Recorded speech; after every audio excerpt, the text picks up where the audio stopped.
We have these crossroads. And you know, either way you choose, your life is going to be different. The universe doesn't exist, but God thinks it does. We have to stop consuming our culture. We have to create culture. Stupidity has a definite evolutionary function. I am all for abolishing stupidity, but before it goes, we should pay tribute to it. Hello and welcome to the Nonsense Bazaar. Here are your hosts. I'm Sequoia Kennedy. And I'm Willow Truman. And you know, I'm not going to mince words here. I want to give our listeners a bit of plain talking. Yeah. Give them what for? Today, we're talking about a giant piece of shit named C.W. Leadbeater. That's right. That's right. That's right. We're finally doing it. It has to be done. Yeah. It's time. I don't know why. It just is. It just is. And this dude sucks. I can't disagree with that. Yeah. But go on. This dude is one of the most important and influential people for all of the wrong reasons in the arrested development of the occult and New Age spirituality in the 20th century. C.W. Leadbeater's importance cannot be overstated. Everything from aura reading, or some other things he did. Chakras, too. Chakras, yeah. He popularized the concept of chakras, and the modern conception of chakras is an invention of C.W. Leadbeater. How so? Who is the? I've never heard of him. What is this? Well, there's this thing called theosophy. Yes. Yes. And if you're familiar with the spookier arts, or if you've listened to our show for a while, you're probably aware that what can be described as capital S spirituality, the religion category on Tinder you can list spirituality alongside Catholicism. Yes. It's a religion the thing now. that means is theosophy. Is that, it's a bold statement. Do you think that's accurate? No, but I think the things in the modern New Age and spiritual movement get their roots from theosophy. Yes. Yeah. They're inseparable from it. They're inseparable from it. It's the most influential religion no one knows about. Yeah. Unless you're a weirdo. Right. Yeah. Oh, that was my next sentence. For all intents, it's theosophy, or it's the bastard child of theosophy. Right. Yeah. The ascended masters, white people aligning their chakras, or reading thought forms, all this shit. Yoga. The reason why yoga is so popular over here. Yeah. Basically, all that, the East coming to the West, we can pretty much thank Blavatsky for that. She wasn't the first. She was the most popular. Yes. She was the most influential one. Yeah, it was all brought into Western culture through the religion, philosophy / magical system called theosophy. And theosophy's cantankerous founder, Helena Blavatsky. HPB, or hot peanut butter. Yeah. Good old hot peanut butter. You called her that once, and it's stuck with me ever since. Yeah, of course I did. Except, all right, that's not really true. See, old hot peanut butter actually had a bunch of really interesting things to say. She really did. Helena Blavatsky, for all of her faults, and she had many, was a truly gifted mystic and occult thinker. She deserves to be thought of in the same... She doesn't deserve to be written off, let's say. She deserves to be thought of as a mystic, whatever that means to you and however seriously you take mystics, but whatever respect you afford to any mystic, Helena Blavatsky deserves to be in that category. Mm-hmm.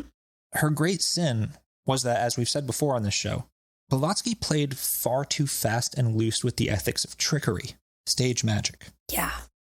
Which is an essential tactic for magicians. Right, and I'm not against it. Me neither. It is an essential tactic. However, she was very good at it. Too good at it. So she used it a lot. It was a crutch for her, essentially. Yeah. And that's why there's so many stories about HPB pulling off these miraculous things. Mm-hmm. And there's a lot of stories about that. She was an extremely good magician, whether it was fucking real or stage magic. Like, Jesus. If people believed it was real, it's as good as real. Yeah, especially if you found that's theosophy magic. with it. Yeah.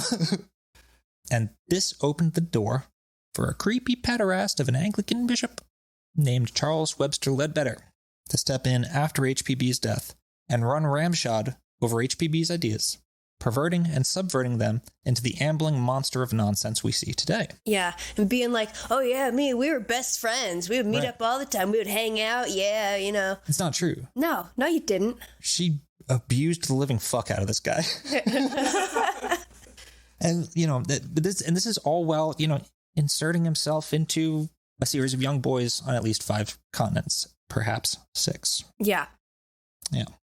Leadbeater produced a voluminous body of work. Most, if not all, were transcribed speeches he gave. And he took HPB's concept of the masters, or hidden Mahatmas, and turned them into the Nazi superheroes they would become.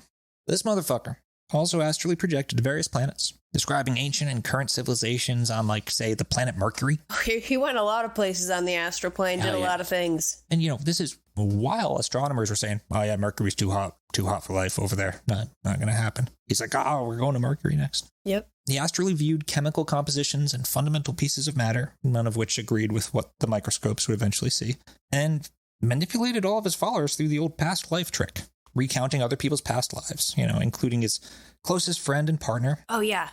He did. Yeah. It's exactly like the prophets. Yes. From Church Universal and Triumphant. Just everybody in the inner circle who has like money and influence is like, oh yeah, we had this very important past life together. We were also working on this endeavor in this past life and in the life before that. Yeah.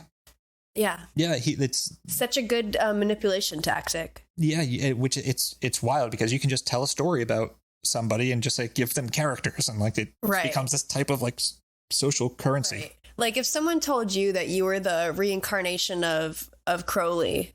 Oh, I'd punch him in the fucking mouth. Yeah. I don't want to be that. Right. Okay. Who's one that you would want to be? Napoleon. Okay. I don't know. I don't want to be anybody. Yeah. Fuck them all. Right? Yeah, they're all losers. I don't know. There's definitely someone out there where if someone like told me one time in a bar, someone told me that I was Diana from the Bible and that he was John the Baptist. And I was like, I don't know enough about the Bible to know how I should feel about that. Yeah. But I'm kind of flattered. I don't know either. Yeah. Although John the Baptist would be a cool guy to be. Yeah. I don't know why. I know he'd be the cool one. It'd just be kind of cool to be told that. Wouldn't fall for it, but I'd be like, yeah. That kind of strokes my ego a little bit. Yeah. I've always wanted to like make a kind of like 3-piece like kind of power trio of like an electronic rock band. You know, synth, drums, and bass. Uh-huh. Instrumental. Name it John the Baptist. Yes. It's a perfect name for that. It is. It's really fucking good. You better cut that out. Someone's going to take that. I know.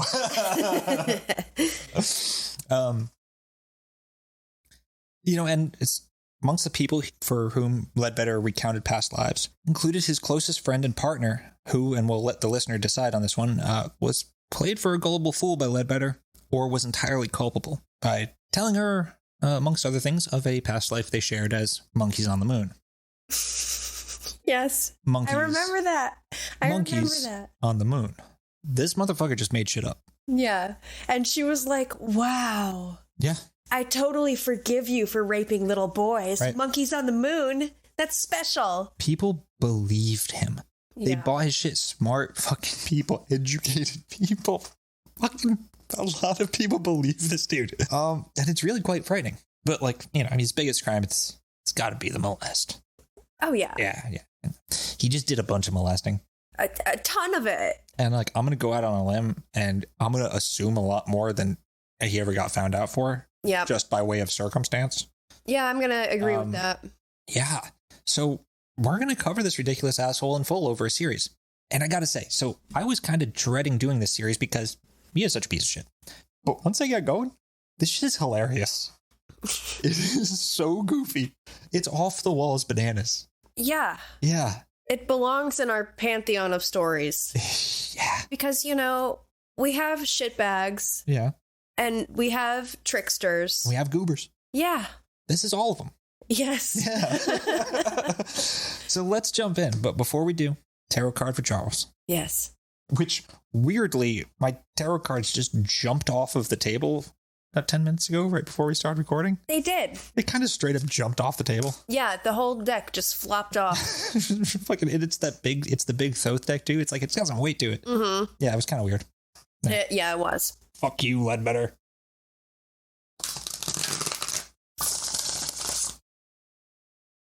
We had this card a very short time ago. Yeah, what is it? What is it? 6 of Wands. Oh. Victory. Yeah. Which I think means Cody is the reincarnation of C.W. Leadbeater. Yes. No, he's not. No, he's not. No, he's not. It's a terrible thing to say about someone. 6 of Wands, victory. Jupiter in Leo. Oh, wow. That makes so much sense for his dumbass. Yeah. Yep. You fucker. Yeah. I just always associate this song with his ass. We passed up on the stair. We spoke of was and when. Although I wasn't there, he said I was his friend, which came as some surprise. I spoke into his eyes. I thought you died alone a long, long time ago. Oh no, not me. I never lost control. Your face took place with the man who sold the world.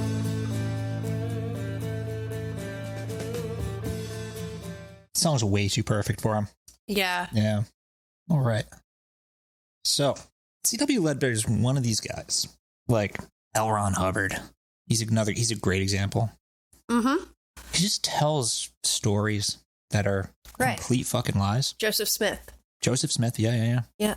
So it's really hard to figure out What is the truth? what the fuck is the truth. Yeah, like, according to Leadbeater and Leadbeater's followers, it should be stated that he's a lot more popular in Australia than he is in the US or the UK. That is so interesting. Yeah, it's where he went after he left theosophy. Oh, okay. So according to Leadbeater, his early years look like this. He was born February 17th in 1847 in England. That date is highly disputed. Yeah. Well, it's not true. That year is disputed. It's Yeah. not true. We'll get to that. 1847 in England, and at the age of 12, went to Brazil with his mother, his brother Gerald, and his father, who was the director of a railway company. His time in Brazil was, they were this rich English family. He said Edward Bulwer Lytton was friends with his dad and came to their house, and that's where he first got. That was a lie introduced to impress Blavatsky, I bet, because she was a big fan of Bulwer Lytton. Definitely. No, they were, yeah, well, we'll get to that. But he says he was that type of status and shit. Yeah. I'm a rich little boy. Yeah, and so they went to Brazil, and I bet it was the opposite of this. We'll get to that. Okay. His time in Brazil was full of wild adventures, especially when Leadbeater and his brother Gerald accompanied their father into the wild and savage interior of Brazil, where they'd be attacked by Indians.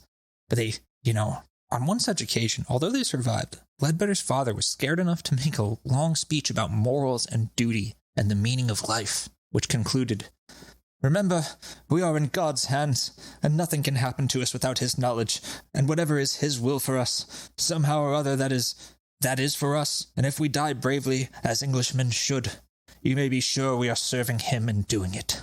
Okay. They escape the Indians, but they get captured by rebels, led by a Captain Martinez, who tried to force Leadbeater's father to trample upon a crucifix. He wouldn't do it. He heroically and Englishly refused. Yes. Then he escaped and ran away into the jungle, leaving his 2 sons with Martinez. Well, okay. That's not very Christ-like. I guess that was God's will, though. I guess so. The rebels then tried to coerce young Gerald into trampling the crucifix, but Gerald refused and called Martinez a wicked man. And in response, the wicked man cut Gerald down with a sword, killing him. Wow, so Gerald's just fucking dead? Gerald's fucking dead. Then they drag Leadbeater into the jungle. They hog-tie his ass, and they start roasting him over an open fire. Gerald's ghost appears. Yeah. Yeah. Gerald's ghost appears and tells him to hold strong, like a strong Englishman. Yeah. Then that night, Leadbeater's father and his... That night? How long has he been roasting? I don't know. It's unclear. It's unclear. That night, Leadbeater's father and his, end quote, faithful Negro servant come to free Charles. Delightful. Delightful. Just lovely. A lengthy chase scene ensues. Yeah, they're fucking hiding in the treetops, running, dodging shots from Martinez and his rebels. They get back to Mama Leadbeater, Then they join a group of military dudes to go back there and take out Captain Martinez. And 12-year-old Leadbeater goes with them. This is for Gerald. Yeah, this is for fucking Gerald. Yeah. And 12-year-old Leadbeater goes with him and straight up swashbuckles Martinez with a sword. Yeah. And Again, beats him. Of course he does. He beats him. And Martinez begs for mercy. Charles says, "What mercy did you show my brother?" But then Gerald's ghost appears and tells him to show mercy. Wow. Then a government soldier shoots Martinez. And a rebel soldier shoots Leadbeater in the side. But he fires and kills the rebel as he falls to the ground. And yada yada, the English win again. All this shit. It's a fucking ridiculous story. Yeah. Yeah. Like, you were not in a sword fight. You did not get shot in the side. Like, come on. No, so that's sort of the last part of Leadbeater's self-told biography up until he discovers spiritualism. So there's like a big old gap that he just doesn't talk about. God knows what happened. Well, from what he does talk about, literally fucking none of that is true. Of course the ghost shit, of course the Martinez shit, of course that's nonsense. Yeah. None of it. Not a goddamn single word. Except February. Yeah. Charles Webster Leadbeater was born February 16th, 1854. Thompson Street, Stockport. So he's younger than he said he was. Mm-hmm. His father was a bookkeeper, not the director of a railway company. They never went to Brazil. And this motherfucker never even had a brother. Mm-hmm. Didn't stop him from telling this poor fuck he would meet in Ceylon when this poor fuck was 14 years old that he was the reincarnation of Gerald. Of Gerald. Oh, God. And then that motherfucker would follow him around like a puppy dog, writing about him for the rest of his life. Like, you'd have to. I mean, you don't have to, but that's a pretty loaded thing to tell somebody. It's insane. Just wait till what else he tells this poor fuck. Oh, boy. Leadbeater's father died in 1862 from tuberculosis, and there's not really any mention of his family in any of the censuses, meaning they probably moved around a bunch. Mm-hmm. They're probably pretty fucking poor. Leadbeater claimed he was educated at Queen's College and Oxford before becoming ordained in the Anglican Church. He wasn't. Neither college has record of him, and the diocese record lists Leadbeater as a, end quote, illiterate, which is someone who has not been formally educated, but was admitted to, priest training after special examination. Okay. Prove you're not an idiot. You didn't go to school, so show us you're not an idiot. So that those college claims are definitely not true. Yeah, he according to his church records, he was not educated. Cool. Yeah. In 1879, C.W. Leadbeater was ordained into the priesthood. This is after the Theosophical Society has already been founded. Yes. Right? He has no idea of any of this shit yet. It was founded in 1875. Yes. Right? Yeah. Because the only pictures you see of Leadbeater are of him as an old man. Right. It's easy to think of him as always the old dude. But of all the original theosophists, he's the youngest. Yeah. And I think that's actually pretty crucial. He tried to cultivate an image of the older dude, even from a young age, and he's lying about his fucking age. Yeah. Yeah. In 1879, he was ordained into the priesthood in St. Andrew's Church in Farnham. And Leadbeater was responsible for many of the routine duties involved in parish life. Marriages, baptisms, funerals, conducting morning and evening prayer, preaching, visiting the sick, and conducting the Sunday school, as well as providing religious instruction for children preparing for confirmation. Yes. Leadbeater became increasingly involved with activities for children in the parish. He taught singing, organized clubs and groups for them. He ran the Sunday school. He's also responsible for the church school. And he gathered about him a small group of boys with whom he developed especially close relationships. And this established a pattern which was to continue throughout his life. Yeah. Yeah. Yeah. It's something you cannot avoid. It's something you can't avoid when you talk about this asshole. Nope. And this asshole needs to be talked about. He does. And that's just how it is. They're all dead now, though, so it's, Oh, yeah. You don't have to feel bad for anyone alive. Like, you should, not in the context of this biography. Like, there's lots of people who deserve sympathy and pity and, But they're all dead. These ones are. Yes. These boys are dead. But it was while Leadbeater was a priest that he first became interested in the supernatural. That's interesting. Yeah. And like a lot of people who become interested in the supernatural, Leadbeater became something of a paranormal investigator. Mm-hmm. A ghost hunting priest. Like a paranormal investigating priest, which is a cool thing to be. Yeah. So I'm thinking here for a moment about all this missing gap in Leadbeater's life. Yeah. I'm thinking perhaps because do we have a clear understanding of how important religion was to him before this? Or is it like, I'm a homosexual man and I want to go into priesthood avoid suspicion? Or one thing that's important is this is an Anglican ministry. I don't know if Anglican priests have to be celibate. Yeah. Actually, I'm going to look that up because that's actually pretty important. It's just a thought. No, for sure. If it was like straight up Catholicism, yeah, like that'd be like definitely right. But Anglicanism is. I'm wondering like what led him to this path. I mean, I think curiosity. Yeah. I actually. Do you mean like the spiritualist path or the priest path? The priest path. I think that's a thing for a dude of above average intelligence who doesn't have an education. That's an easy path. That's true. And one that's not interested in having a family. Right. So, okay, the Anglicanism does not require celibacy of its priests after mid 1500s. Okay. Yeah. So it wasn't it wasn't the beard. Right. Yeah. Although he did have a big one. Oh, yeah. He never tried to hide the fact that he hated women. Yeah. Except for Annie, but we'll get to her. It makes me wonder what his relationship with his mom was like. Yeah, Jesus Christ. Probably not good. Probably not great. I'm just gonna guess not good. Yeah. But yeah, he became something of a paranormal investigator, and he wrote. Oh no! Now I need to figure out a Leadbeater voice. Oh fuck! I don't. Occasionally, there would appear in some newspaper. That's not a Leadbeater voice. What the hell? What does he sound like? What does he sound like? What does he sound like? Well, occasionally there'd appear in some newspaper. Okay, don't include this in the podcast. No. But what if he talked like, occasionally there would appear in some newspaper an account of the appearance of a ghost. That's so funny. That's exactly it, too. Can we? That's exactly it. Oh, can we? Can we? I don't know. I don't know either. If you dial it back a little bit, then yeah. Yeah. Just a little bit, though. Just dial it back a little bit.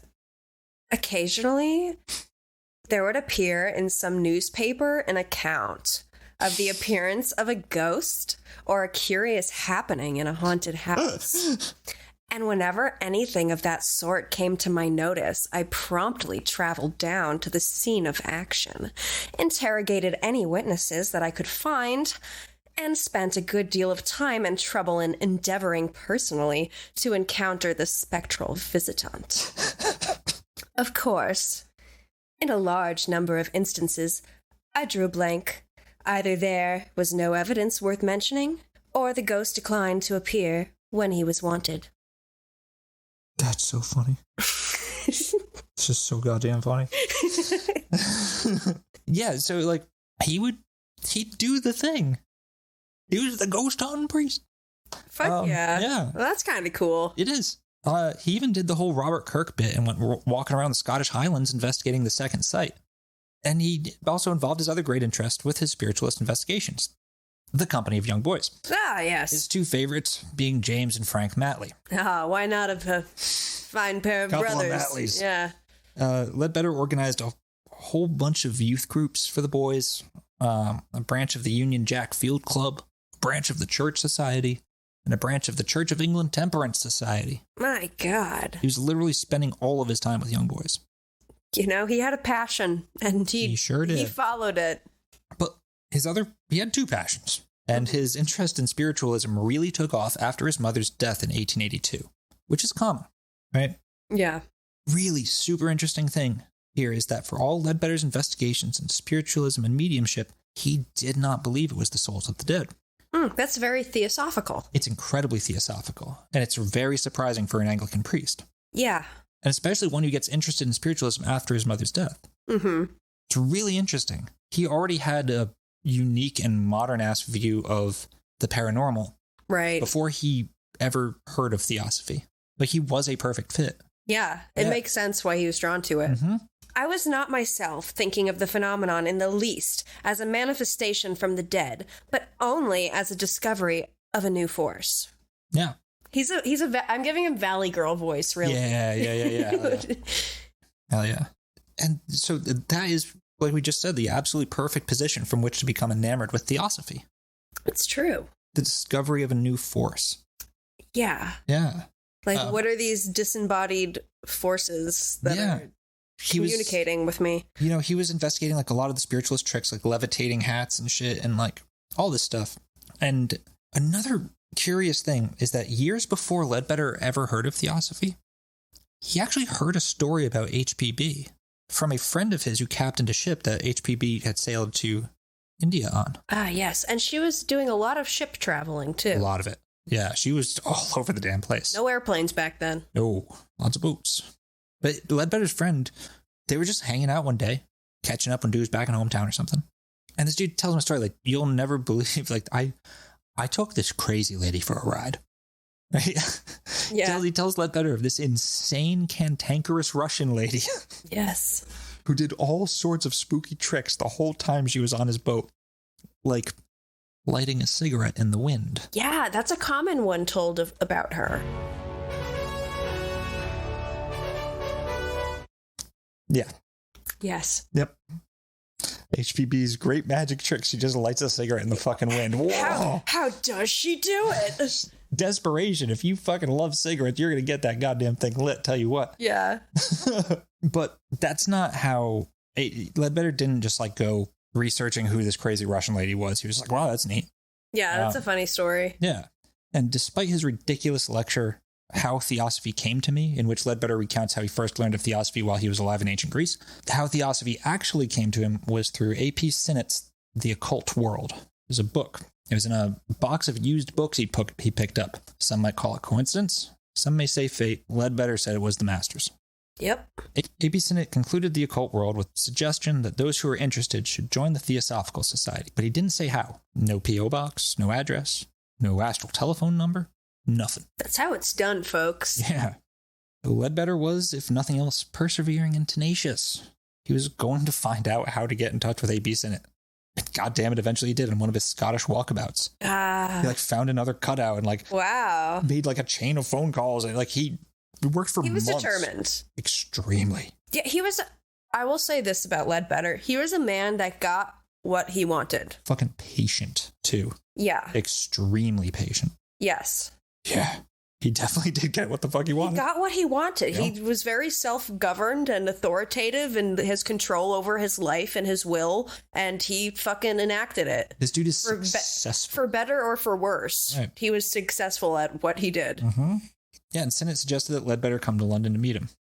The more I heard of theosophy, the more anxious I became to learn all that could be told to me. But when I spoke of joining the Theosophical Society, Mr. Sinnett became very grave and opined that would hardly do, seeing as I was a clergyman. I wondered why the society should discriminate against members of the cloth, and at last I ventured timidly to put the question.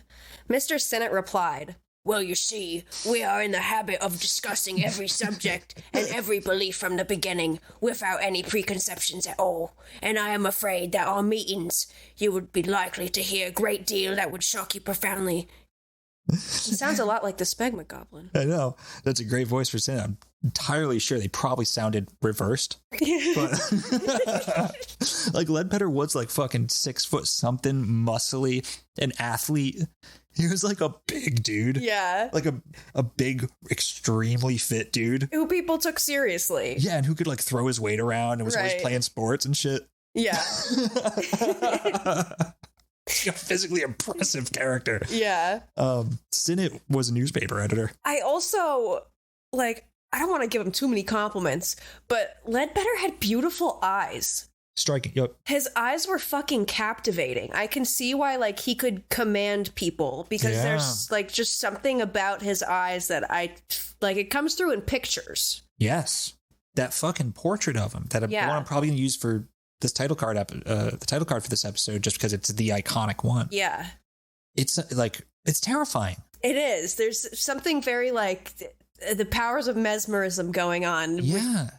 With his face. Yeah. And yeah, he was a powerful human being for sure. Leadbeater reassured Sinnott on that point that not a lot could shock him. He recalled his investigations into the supernatural and mentioned that he had already attended some of Mrs. Annie Besant's lectures on free thought, sectarianism, rationalism, socialism, and atheism. Annie Besant, who was not in the Theosophical Society at this point, but was a well-known lecturer on taboo subjects. Yes. Very taboo subjects. Yes, extremely taboo subjects. Thrown in jail for talking about birth control. Yeah. Yeah. I want you to read this sentence that Leadbeater told Sinnott. I'm that type of clergyman. Yeah. That's right. I'm progressive. Yeah. I'm the cool priest. Yes. Jesus Christ. Eventually, Sinnott decided he would nominate Leadbeater for membership, then suggested that they would have a peculiar pleasure in admitting a clergyman to membership, but that the matter would have to be considered by the council. I think the council will love it. They loved it. Yeah. And Leadbeater was to be initiated at Sinnott's house on February 21st, 1884. Yeah, you can keep doing it. You can make me do it if you want. Since he wrote this one. Okay, I'll do it. You know. Sure. I like doing it, though. Okay, you can keep doing it. Okay. Leadbeater wrote, to join the Theosophical Society in those days was a somewhat formidable undertaking. We found Mrs. Sinnott's drawing room crowded to excess. The assembly was, in fact, overflowing to the landing and a little and a little way up the stairs. I suppose there may have been some 200 people present, including some who bore very distinguished names such as Professor Myers, C.C. Massey, Stainton Moses, and others. Stainton Moses? Yes. We three were planted together upon a sofa in the midst of the crowd, and Mr. Sinnott, after delivering a homily... Homily? Yeah. After delivering a homily upon the objects and works of the society, duly communicated to use a series of signs and passwords by means of which we were able to recognize our fellow members in any part of the world. Ooh, learning some secret club, secret hand signals. Oh, very Freemason-like. Oh yeah. Well, it's very secret society. Yeah. It's a secret society that's not secret. Right. They just loved this shit. All these fucking Victorian assholes. I think this was Victorian times. Whatever. And yeah, that was right. I don't care about England. Way too many distinctions and categories. It's like, you're an island. Chill. Chill the fuck out, England. They're an empire. God damn it. Yeah, very much so. And especially in this story. Yeah, they love that shit, though. Yes, fucking rich kids. This is the Victorian era. The Victorian era is from 1837 to 1901. Okay. After that comes the Edwardian. Yes. Yeah. The old smokestacks. Yeah. And before was the Georgian era. No one gives a fuck about the Georgian era. They really don't. So Leadbeater joins, and from the beginning, he is fucking all in. He attends like basically every single one of the London Lodge meetings, which is hours away from his house, where he's a priest who runs dedicated. Yeah. And he runs like 6 boys' clubs, as well as being the priest. Wow. He's taken away from his love of young boys to devote some time to theosophy. Dedication. Yeah. Yeah. It's hard to believe. And he usually would stay the night at Sinnott's house, return home in the morning, you know. And he also had this medium that he knew that he'd do regular seances with, who was apparently aware of theosophy because it was with during one of his seances with William Eglinton, the medium, when Leadbeater first heard of the Masters of Ancient Wisdom. Leadbeater was like, Masters? I love a good master. Tell me more. Yeah. And Eglinton told him that he could deliver a letter to Master K, Kutumi. Master K. Master K. Wow. And, Eglinton told him that he could deliver this letter to Kuhumi through a spirit named Ernest. Oh. Yes. This is convoluted, but okay. Leadbeater wrote said letter asking Kuhumi to take him as one of his pupils. Because now he knows all about it. So this letter was placed in an envelope and sealed. This envelope was then placed in another envelope with a letter to the spirit mailman named Ernest. Yes. Reminding Ernest of his undertaking to deliver the letter to Kuhumi. And then this letter was placed into yet another envelope, which, with a letter to the medium Eglinton, was placed into yet another envelope and posted to the medium. Oh, wow. Russian nesting dolls of letters. Yes. To different intermediaries. to get to some dude who... Master K, who, if he exists, lives in a fucking hut in India. Yep. And one of these mailmen doesn't exist. Just one. To whom he's not a mailman. He's just... Yeah, that's true. He doesn't exist either, but Ernest doesn't exist. Yeah. At all. Yeah. The, Leadbeater wrote that the seals of all the letters, or the seals of all the envelopes were examined microscopically by a friend of his to eliminate the possibility of fraud. Uh-huh. What would that do? I don't... Like, because they, like, make note of what it looked like, and then on return... I don't know. Yeah. I don't know. A few days later, a letter in unknown handwriting showed up at Leadbeater's house. Upon opening it, he found his own envelope addressed to Ernest, with that name crossed out and his own written underneath it. The seal was intact. On opening the letter, Leadbeater found that his letter to Kuhumi had vanished, and the letter addressed to Ernest had a few words written underneath its original text, informing him that his letter to the master had indeed been delivered, and that a reply might be received. Once again, the seals were intact.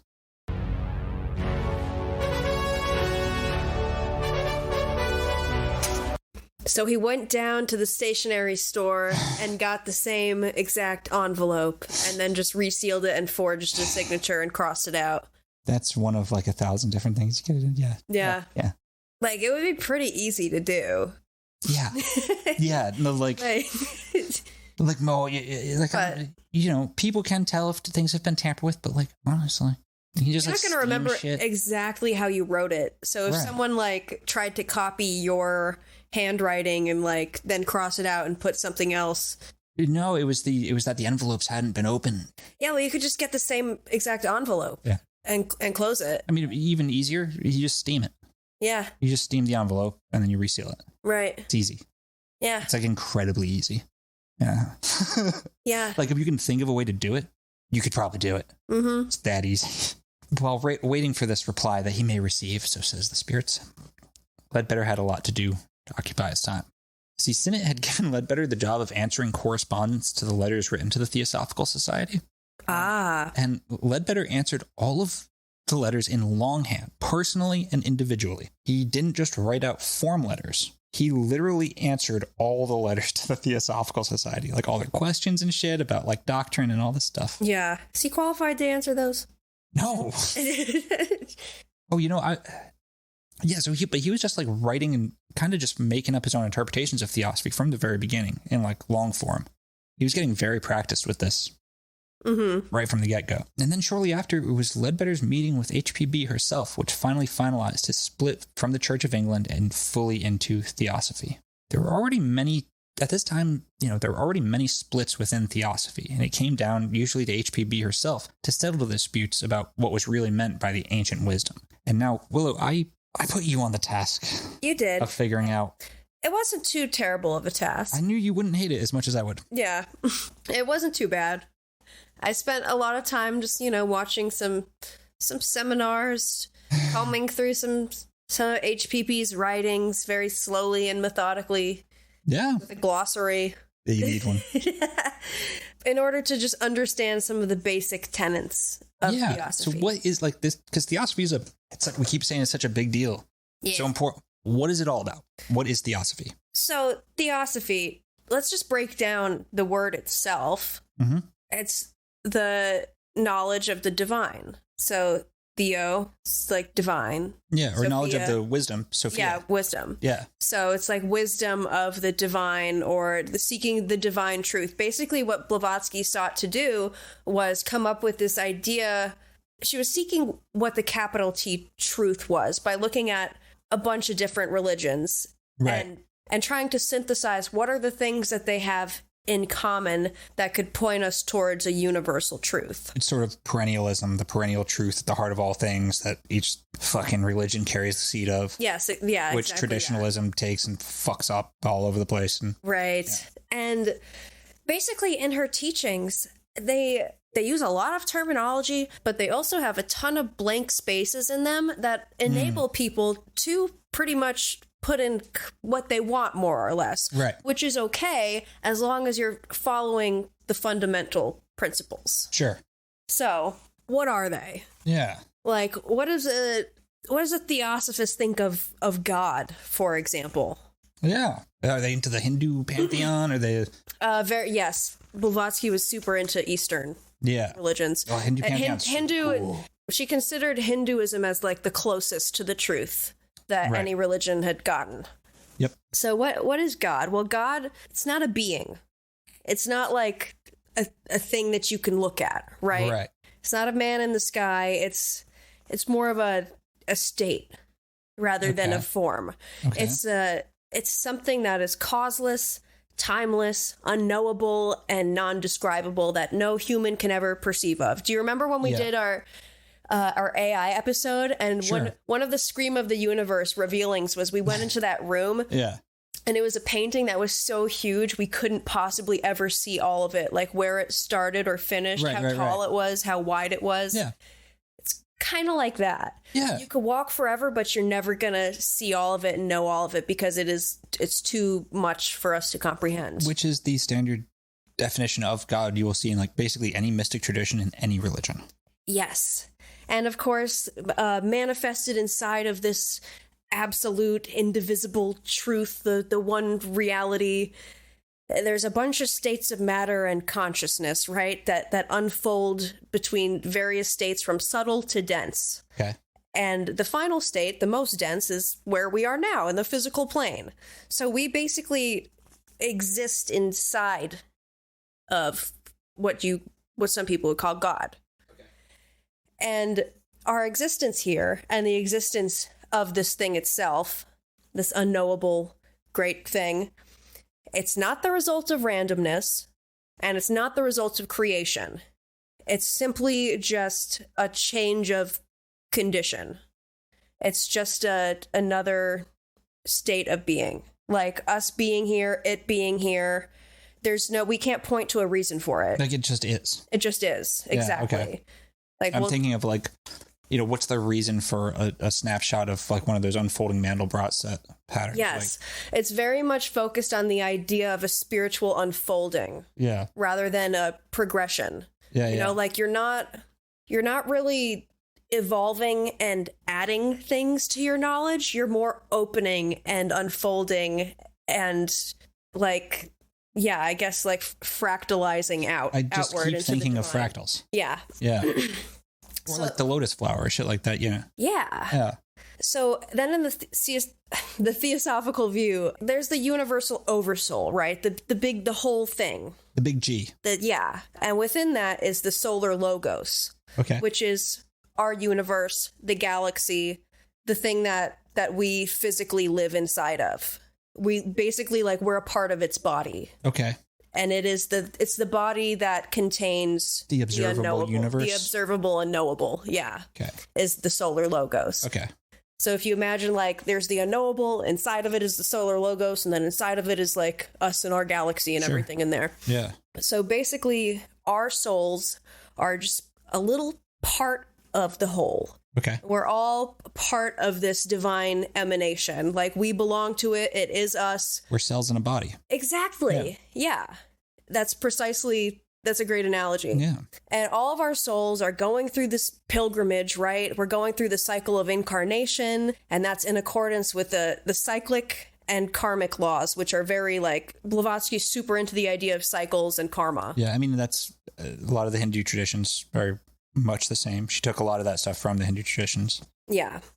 So we're here, our individual souls, which, by the way, your soul lasts forever. It is the thing that you take between lifetimes. It's the immortal part of yourself. Your personality is the thing that exists in this lifetime. Right. Basically, it's this lifetime is like a jacket that your soul wears. And then eventually, just like with any garment of clothing, it starts to degrade over time. You got to upgrade to a new jacket. You really like that one, but it's time for a new one. So then your soul goes and gets a new one. And over time, it might forget about that old jacket, until maybe it sees one that reminds it of the old one. So, of course, they're all recorded in the Akashic Records. Yeah, of course, according to Leadbeater. Blavatsky didn't say that? I don't know. I can't say whether she said or not. Akasha. Yeah. That was a term she used. Oh, yeah. Yeah. So all of our souls, right? We're parts of the universal oversoul, and we're basically here to evolve until we reunite with the divine. Like, we're just here to keep going through cycles until everything is balanced and until we remember who and what we are, and we're just joined with the great nothingness again. We are the universe experiencing itself, that it may understand creation itself. If you've ever taken LSD, you're probably like, yeah, I know. Right, but I know all of these things. Exactly. But though. yeah, exactly. But that's the thing, and that's why I think we both agree that Blavatsky deserves to be treated as a real mystic, even if a lot of stuff did come from earlier traditions and shit. Like, right. And this idea that like all of our thoughts are literally like creating thought forms that affect the laws of karma and blah blah. Like, there's some interesting ideas. Yeah. I mean, I think she also spoke metaphorically about a lot of this stuff. Yes, it's ways of thinking about the universe. Yeah. And also, it should be said, her idea of masters. The masters are a big part of it. We cannot avoid that. Around the masters. No. In fact, I read one teaching of HPB's about spiritual unfoldment. And what she said was that one of the methods, one of the primary methods that she recommended, I forget the year on this. Yeah. Was basically to establish belief in the masters, that there are these beings that exist outside of our universe that are there for the purpose of helping us. Yeah. And it's important for us to understand the different natures and powers of these various masters, to have reverence for them in your heart and draw them near to you. Fuck off. Open up conscious communication with them. No, I hate them. Well, the goal is that you're supposed to become one of them someday. I don't want to be. I'm nobody's master. Yeah. Fuck that. Well, the idea of a master is it's someone that's here to help guide humanity in their evolution towards the divine. That is what every fucking master has always said. Yeah. They're pieces of shit. Right. So that's part of it, but she would come to regret that more or less. Yeah. And I think also at the beginning too, her masters were more just a vehicle for her to get credibility. Yeah. Because she was just a cantankerous Russian lady. Yeah, it's so much cooler if you say you got these like... Well, she was a woman. She was a woman playing at a man's game. The spiritual master, the spiritual teacher. So one way to gain credibility and coolness is to be in telepathic communication and written communication with these, fucking dudes. Yeah, these highly spiritual, highly evolved people. And that's not, as we've beaten into the dirt at this point, that's not a new idea. It's but it is part and parcel to the Western esoteric tradition, no matter what path you take. Yeah. Secret chiefs, masters, fucking ascended masters. Yes, ascended masters. It is them. I mean, even though none of the... It is them. The masters of ancient wisdom by name really don't show up in the ascended masters mythos. Kuhumi's making a comeback. Yeah. But I don't think it's going to stick. So, yeah, and one of the things is that, like, Blavatsky's writing, hard to get through. Yeah. You're smart and you're crazy. I cut out all of like the non-English words that make things confusing. She just makes up words. Yeah. She fucking writes these huge sentences. It's all this like poetry and like cyclical talk and shit. Right. It's like... And she hops between traditions and like languages when she's talking. She has all this lingo that's so... Some of which straight up aren't real. Yeah. Yeah, like any channeled text, of which I like, it's not necessarily a channeled text, but like it's in the same category of fucking... It's on the same bookshelf. Right. They're all hard to get through. The secret doctrine is especially fucking brutal. And I really think that that's a big reason for why there were so many splits in theosophy, even from the get-go, is because theosophists didn't want to do the fucking work. Yeah. I highly doubt 60% of theosophists ever actually read HPB. Mm-hmm. I pulled that number out of my damn ass, but you get what I'm saying. Yeah. Like, it's not a pleasant read unless you're a crazy, mystically inclined piece of shit. And the thing is, in the reading, she lets you know, like, these aren't instructions. Right. I'm just giving you information. She doesn't tell you how to do anything, though. Right. She just gives you information. There's no instruction on, like, what to do with it, how to use that to, like, really guide your life. It's just, here you go. Here's information. And there's a lot of the... So then a lot of people's personal interpretations come into play. And they're supposed to. Yes. But if the people didn't actually read the thing... Yeah. And then eventually someone comes along and says, I'll interpret it for you. Yeah. That might create a problem. Yes. Yeah.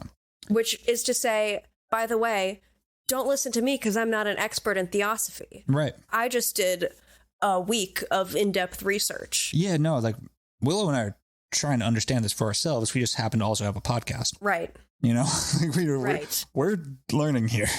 I am a student as well, and I speak with very little authority, if any at all. I speak with no authority except Leadbeater is a fucking asshole. Yeah. Yeah. And I hate masters. But even when HPB was still alive and Leadbeater was still nothing, they still needed HPB to come tell them who was right, you know? Yeah, like a couple of kids going to their parents. Yeah, because like because this point there's thousands of theosophists. Yeah. Like somewhere around, I think the number's like around 7,000 theosophists globally, which is like, that's pretty good.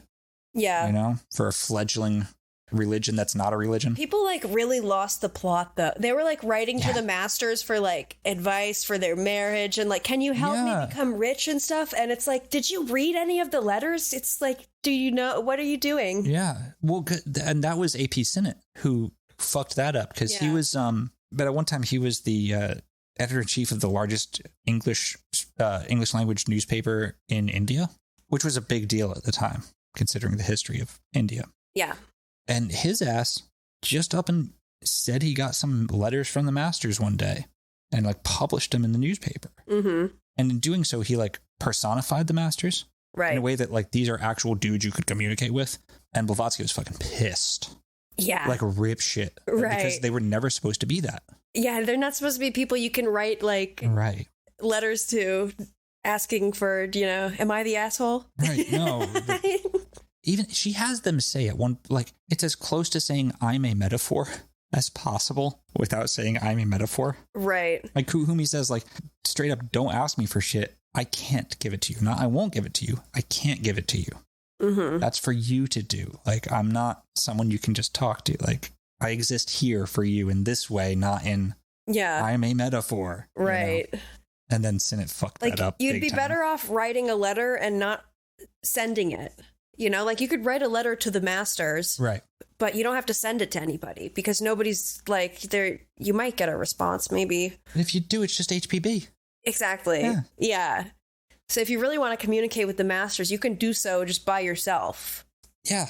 But like, I don't know, pick something cooler than masters. Like, but yeah, like if I was trying to be in communication with something in another realm that I'm asking for guidance from, I'm going to imagine something cooler than just some guy. Yeah, seriously. You know?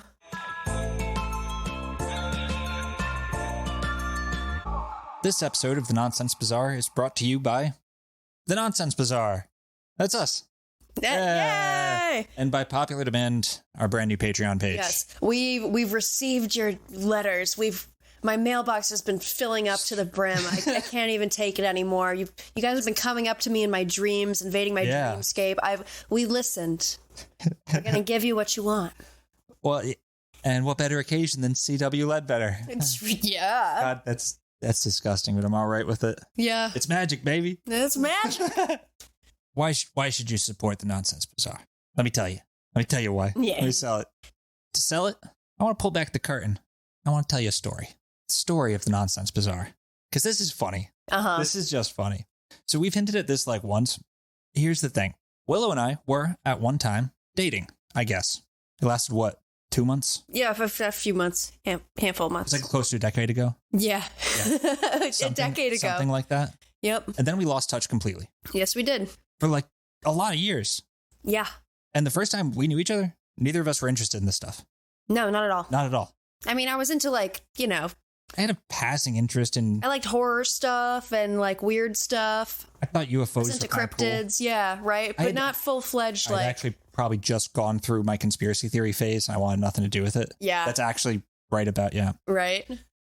So, you know, while the entire first year of the pandemic, 2020, was just bleak, the bleakest period of it had to be the holiday season of 2020. That shit sucked. Yeah. Yeah. You know, right before the pandemic, I had everything collapse. Like a couple months before everyone else's entire shit fell apart. Right. Yeah, mine fell apart a couple months before. Just funny how that happened. So I was doing what every red-blooded American does when they're depressed. outsourcing my emotions by losing money on the stock market and losing my dignity on dating apps. Yeah. Swiping and swiping. Yep. And then who do I see but a familiar face? One such dignity-destroying occasion, I'm on Bumble. Uh-huh. Not even Tinder. Yeah. Fucking Bumble. I can't be on Tinder because I'm banned. You're banned. Yeah, right. Yeah. And I'm swiping, and then whose stupid face should show up? Goddamn Willow. And I look at her profile, I'm like, oh, damn, she's into weird shit now, too. Wow, hope she's doing well. And then I'm about to swipe left and close that Pandora's box forever. Like, I wanted to say hi to you. I thought it'd be weird. Yeah. And I wanted to be then, like, hey, what's up? Yeah. And I'm like, I swear to God, my thumb is sliding her picture to the left, off screen, forever Yeah. gone, and a notification pops up. Uh-huh. I got a new like. And I know before I even check. Uh-huh. And yeah, I fucking pay the damn money for it. If I'm doing something, I'm not going to half-ass it. Right. We're trying to accomplish something here. It's this stellium and Capricorn on the midheaven thing. Yeah. Mm-hmm. I'm paying for the dating apps, even though they haven't worked. It's fine. Yeah. But I check, and sure enough, Willow liked me. We start talking, trading jokes. I liked you. Yeah. I really liked you. We hang out, and it essentially works out like, hey, we're entirely incompatible, but you want to be best friends instead? Yep. It's kind of how it just worked out. A couple of weeks later, I'm feeling down, directionless. It's late. I light some incense and a candle, and I do a tarot read for myself to figure out what to do with my life. I pull a star. So I go and play the Tetris effect in VR, which is what I need to do when I need to untangle the old brain pan. Yep. And I end up texting Willow at 2 a.m. and saying, hey, we should start a podcast. And the rest is history. I think you said I'm down. Yeah. Or that'd be bitchin'. I think was your actual response. Yes. We prepped for a couple months, recorded some practice episodes, and I accidentally deleted the first 2 episodes. The thing about working with Willow is that it's easy. And I've been in a lot of bands, a lot of creative partnerships. This one, the shit just flows. Like, the speed at which things happen is incredible. It does. We just do it. And we have very different artistic sensibilities, too. Mm-hmm. But it works. And, like, I'm an ambitious feller. And we have a lot of plans for the Nonsense Bazaar. We know it's going to take time. It's going to take a lot of time. But we want to do this. And much, much more. You know, eventually, full time. Oh, yeah. And we're going to do it for real. And the reason we haven't started a Patreon until right now is because we don't want to, 1, ask for something without giving something in return. And 2, this show takes a lot of work. We are 2 people. All the editing, photoshopping, scripting, research, joke writing, and like practicing sometimes is just us. And we're very aware of burnout and how much of a project killer burnout is. Yes, indeed. We're in this for the long haul. And so we need to only put as much on our plate as we can handle, which brings us to consider this a soft launch of the Nonsense Bazaar Premium. Or the Nonsense Bazaar is an economic entity. Yeah. Right? On our Patreon, patreon.com/the Nonsense Bazaar, we have 1 tier. It's just 1, baby. It's $5 a month. Mm-hmm. Here's what you get. I know what you're thinking. $5? $5 whole dollars. $5 foot long? No, here's what you're going to get. Yeah, instead of one of those like yoga mat sandwiches. And it's not even a foot long. No. You're going to get a bi-weekly spin-off series we're calling the Corkboard Bazaar. All 12 inches. Yeah. Yep. This is going to be a show where we let our hair down a bit. Say things that maybe only people who already like us enough to give us money should hear. Yeah. And talk about our ongoing research, how it relates to what our main show is covering. And generally, I don't know, let you guys see how the sausage gets made, so to speak. All 12 inches of it. Yeah. And this is also where we'll do things like, I don't know, call the Saint Germain Foundation live on air and see what's fucking what. Yes. Shit like that, you know? I'm really excited about it, and I think you guys will enjoy it a lot. The first episode will be out today. Today or tomorrow? Should we do a Thursday? Should we do a same day release? Does it matter? Let's do it. Let's do it today. Yeah. Same day. First episode will be out today. We're also going to do a monthly video stream and hangout Q&A session where we can show visual things that don't make it into the podcast, answer listener questions, talk about more weird shit. It'll be really fun. I look forward to it. Yeah, I do too. I need to figure out how to set up the OBS and all the things. Shouldn't be too hard. Nope. Yeah. But we'll, first of those will happen in a couple weeks. Don't have the exact date yet, but we'll be sure to let everyone know well in advance. And like, we'll take suggestions as just, like what days work best for what you want that to be on. Yeah. And that's it for now. In the future, we're going to add more content and more Patreon tiers. But when that happens, I mean, that's up to how much we can fit on our plate is essentially it. I'm not going to Indeed. add more tiers without being able to pull I'm something not out. going to take more than I can eat. Yeah, we'll set some goals and stuff like that. And that may take the form of video content, written content. I want to do some magical and psychic experiments, all sorts of fun stuff. Oh, yeah. I want to talk more about like my thoughts on the esoteric, which is something I don't do in super in depth No. in this show. We usually stick to the topic. I tried to. Well, Yeah. not always, but. Not always, but yeah.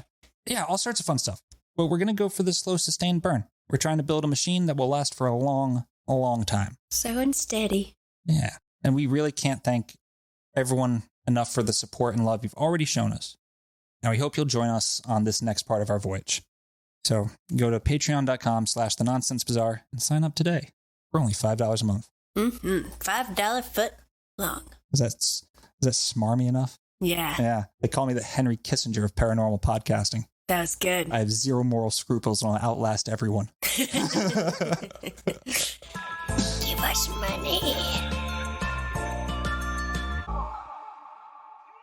All right. So as there were tons of disputes amongst theosophists and who was the right interpretation, sometimes HPB just had to show up and lay down the law. Yes. And on April 7th, 1884, at a meeting of the London Lodge, differences in the Theosophical Society had erupted into open argument. Suddenly and sharply, the door opposite to us opened, and a stout lady in black came quickly in and seated herself at the outer end of our bench. She sat listening to the wrangling on the platform for a few minutes, and then began to exhibit distinct signs of impatience. As there seemed to be no improvement in sight, she jumped up from her seat, shouted in a military command the one word, "Mohini!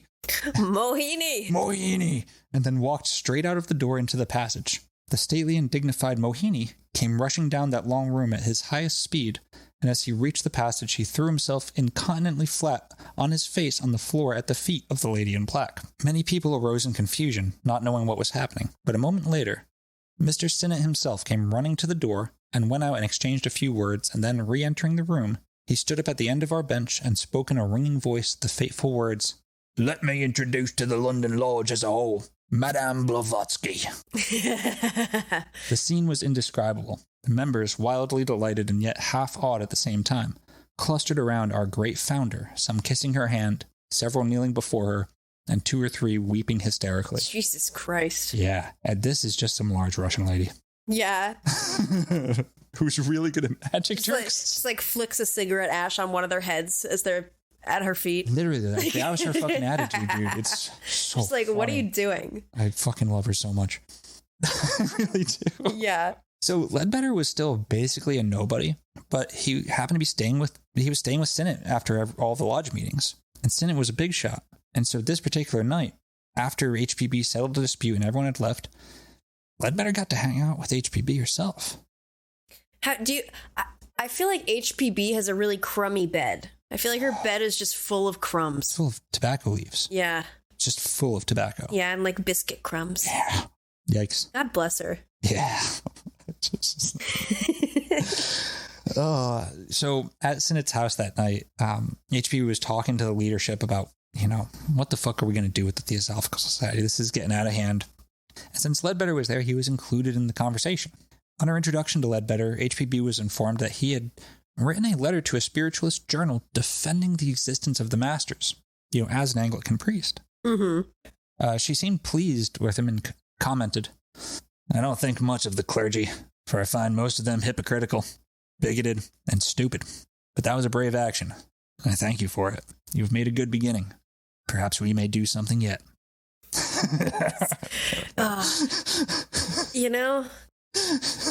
I could imagine HPB like as a truck driver. I know. Just like I know. coasting her way through the United States. So she's the lady she's the animal control, the woman who runs the pound that let me get Arcos out of jail for free because she didn't want to figure out how to use the credit card machine. Yes.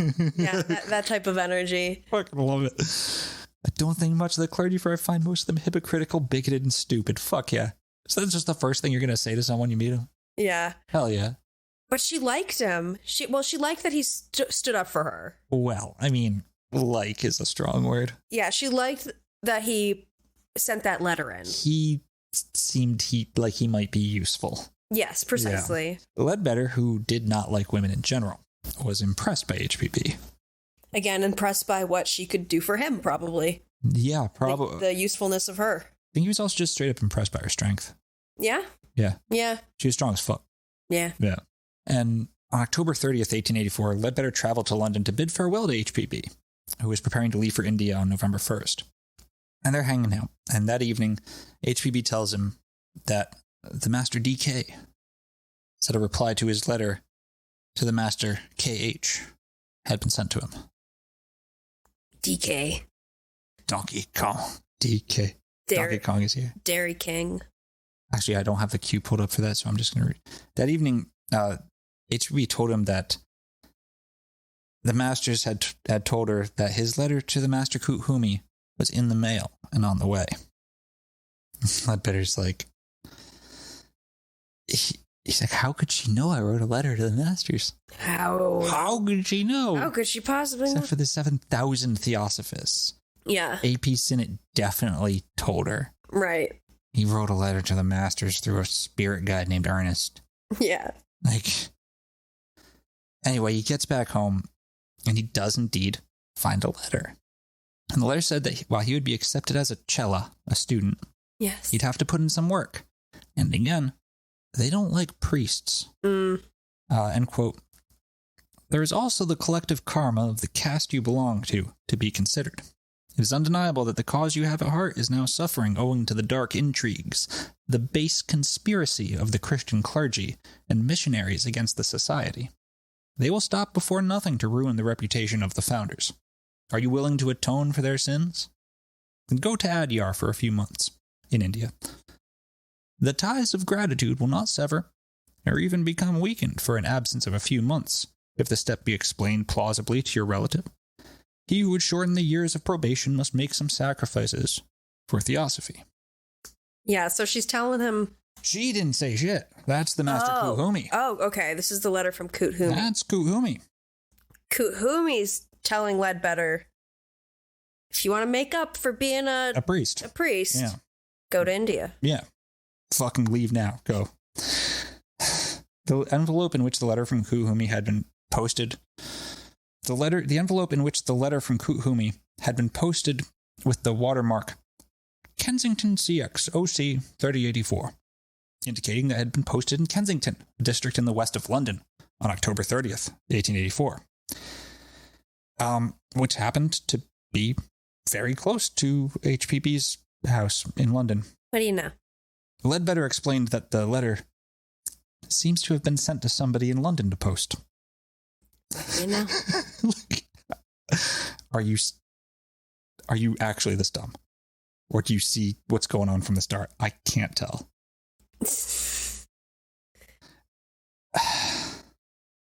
But Charles was down as fuck. Yeah, he's having fun with it, I guess. He's so fucking down. Yeah. And HPB told him that because she had psychic contact with the masters, they would immediately be aware of his reply. Yeah. She's got special access. And for that reason, he had to stay right next to her and kind of be her servant. Yeah. One night at the home of Mr. and Mrs. Cooper Oakley, who Mrs. Cooper Oakley, Isabel Cooper Oakley, happened to be the lady who forged the fake diary of one of Marie Antoinette's. Oh no, she I don't know who forged it, but she wrote the extremely theosophical and very fake biography of the Count of Saint Germain. Yes. Yeah, that's Isabel Cooper Oakley. Yeah. Yes. So one night at their house, HPB swishes her hand, and a puff of white smoke appears. And alongside it, a letter from Kuthumi saying Charles Leadbeater should leave ASAP, and that Kuthumi looked forward to meeting his new cella.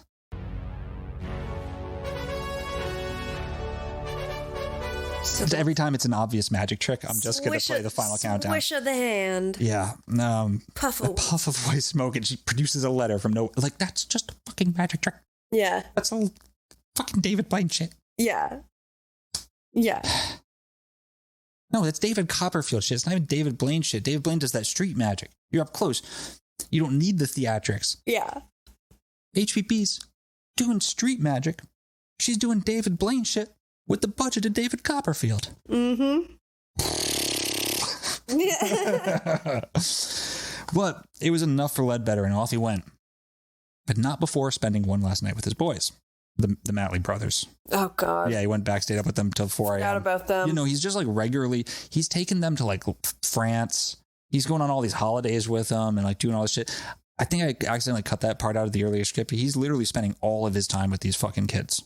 Yeah, so they're just coming along with 2 more mouths to feed wherever he goes. They're not going with him to India. Oh, okay. But he's like, you know, up until that point, they're his best friends. Are they staying with like AP Senate with him and shit? No, he's still a priest.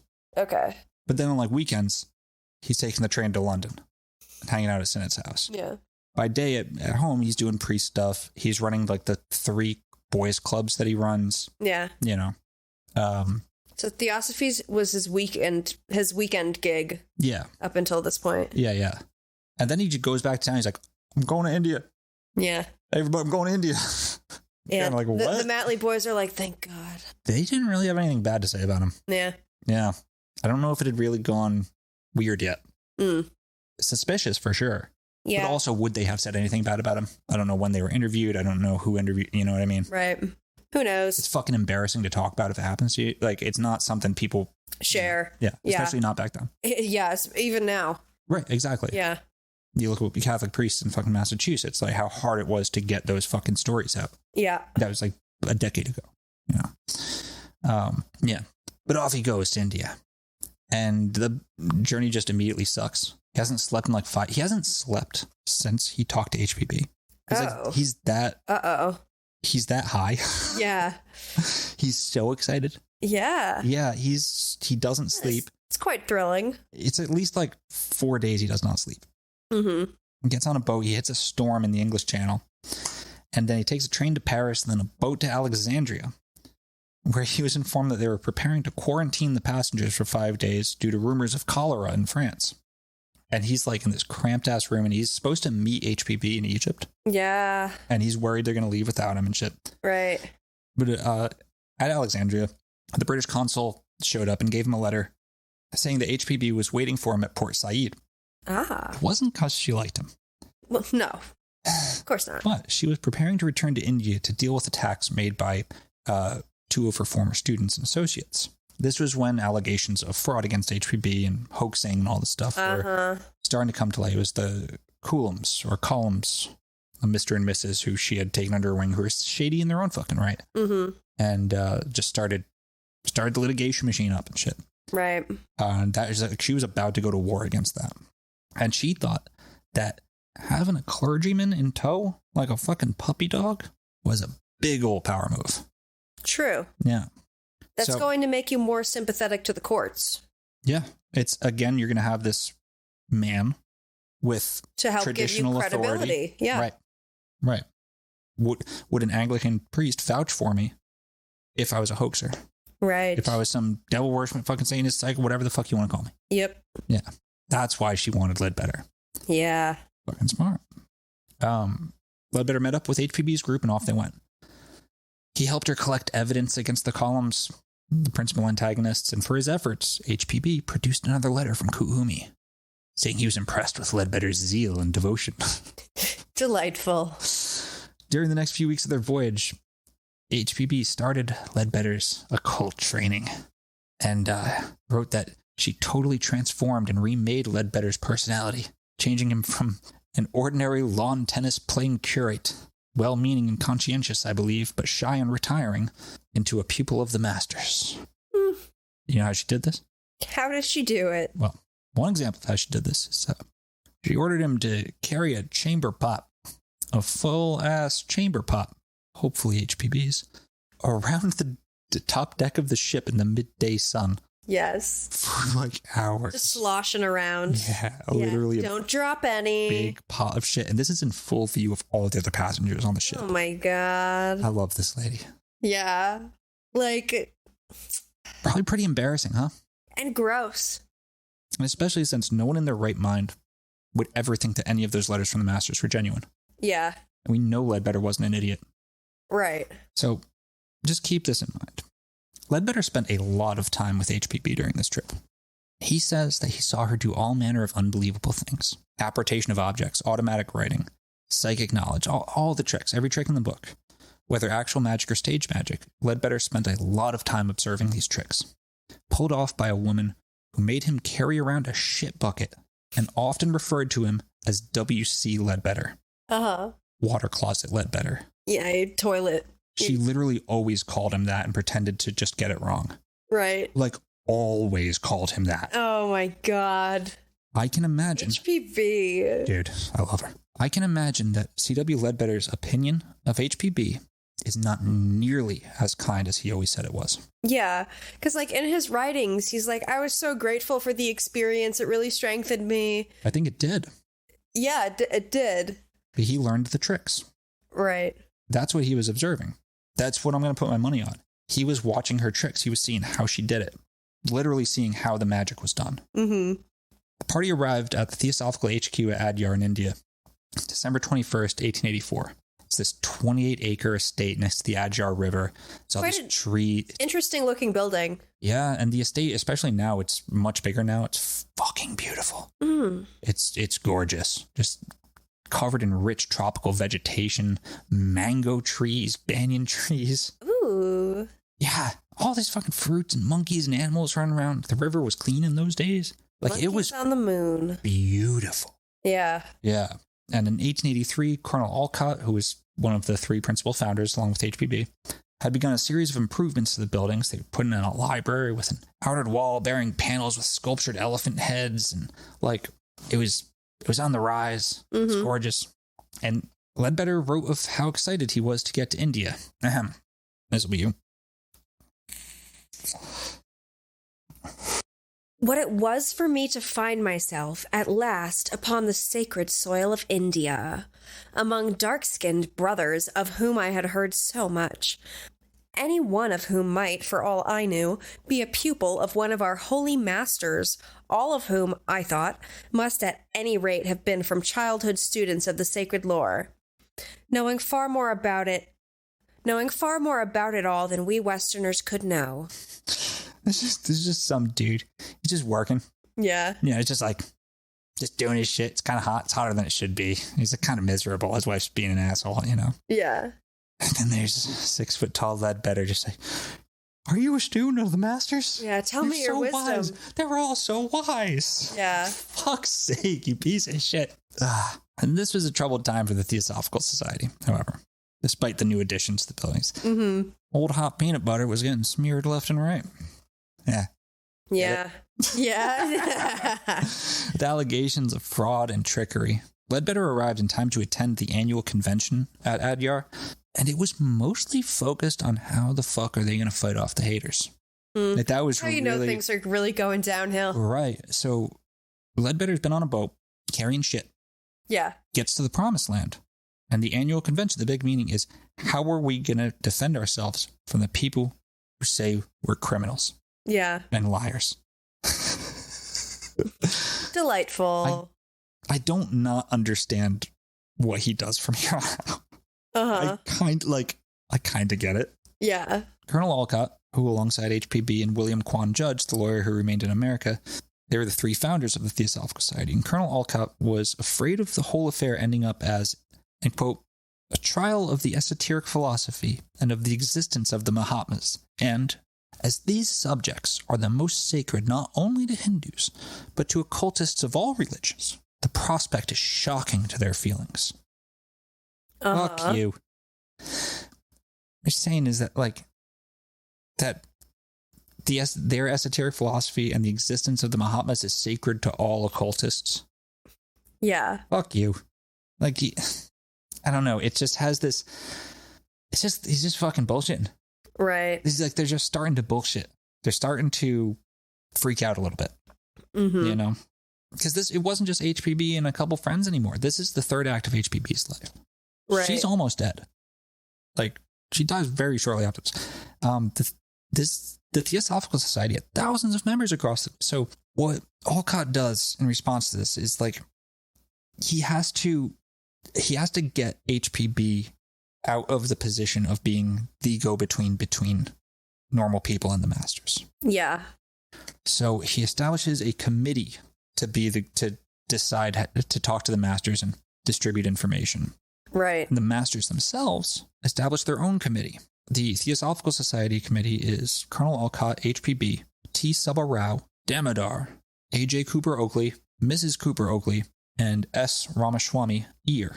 The masters...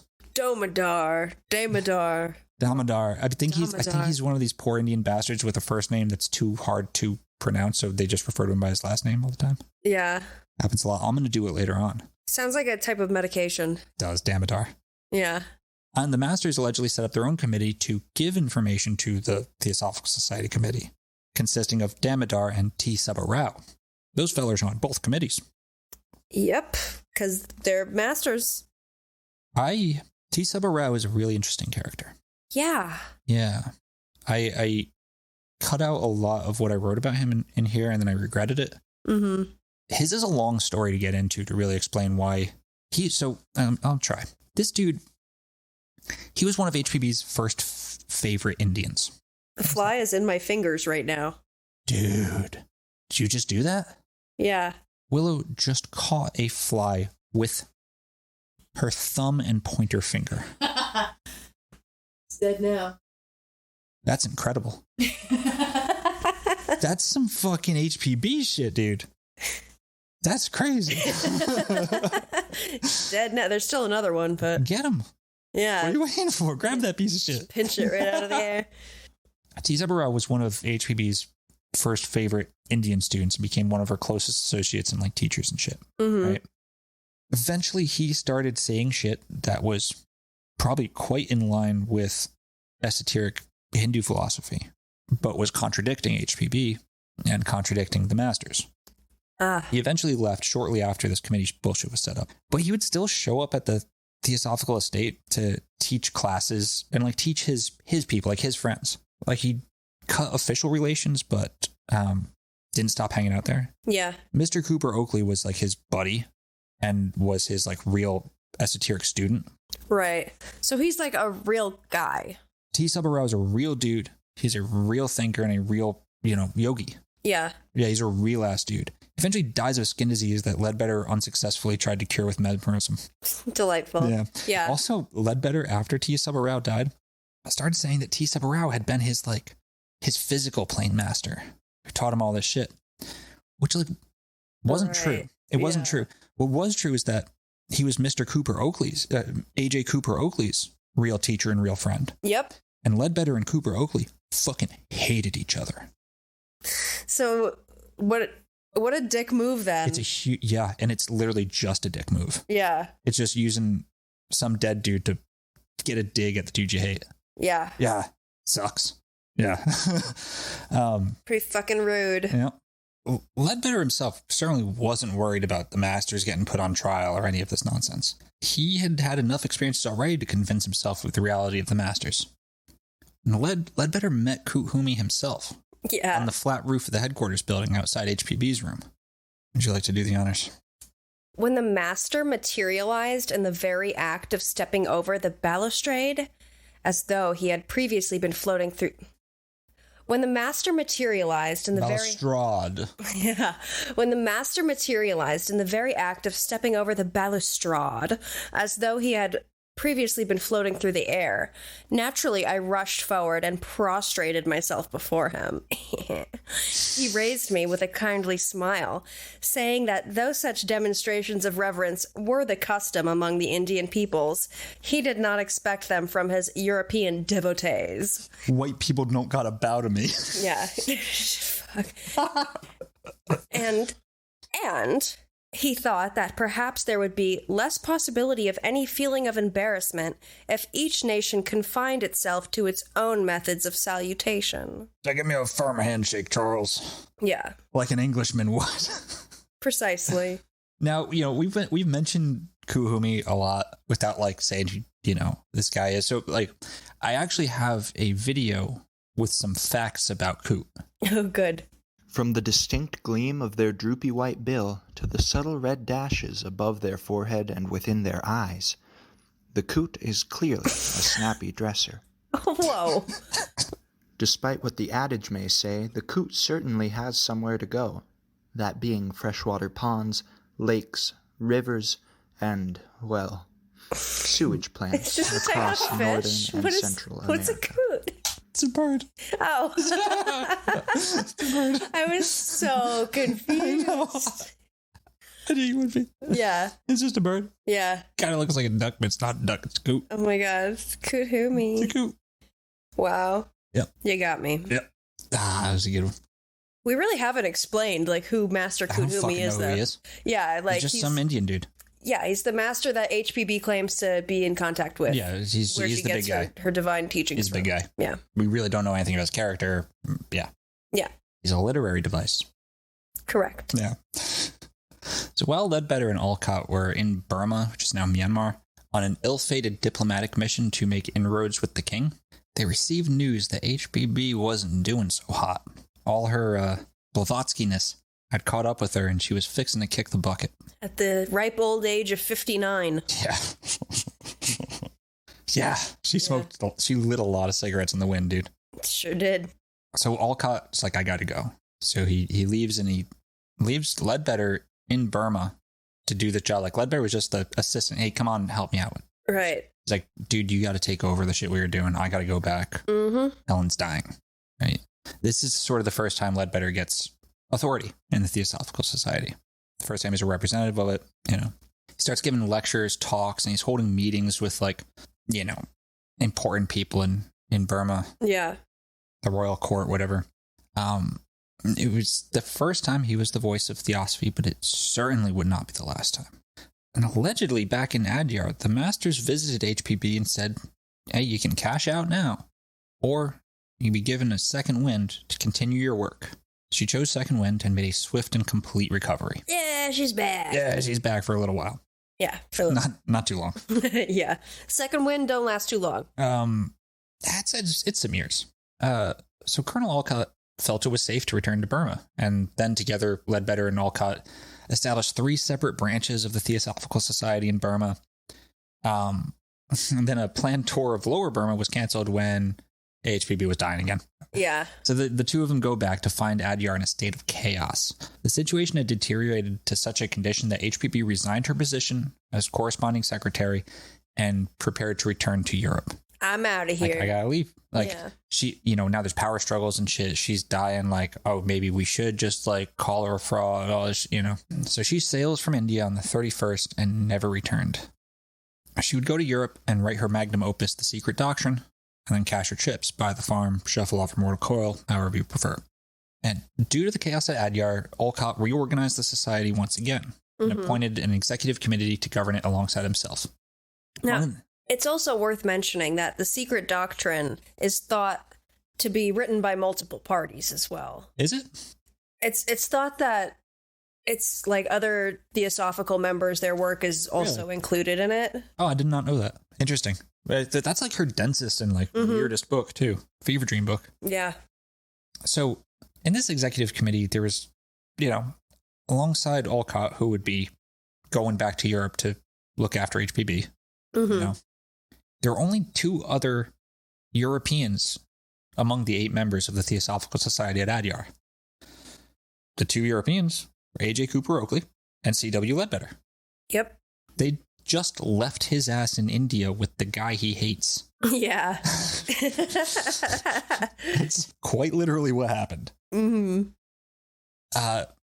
Leadbeater said he chose to remain there. He says, principally because it allowed me to stay in the center of the movement where I knew that our masters frequently showed themselves in materialized forms. I'm here for the masters and nothing else. Yeah. I love them masters. The days that followed were, according to Leadbeater, a type of ascetic life. He spent his days eating wheat, swimming in the river, and learning fucking magic tricks from the masters. Sounds like a in good person. life. 2 masters, Kuhumi and Joao Cool.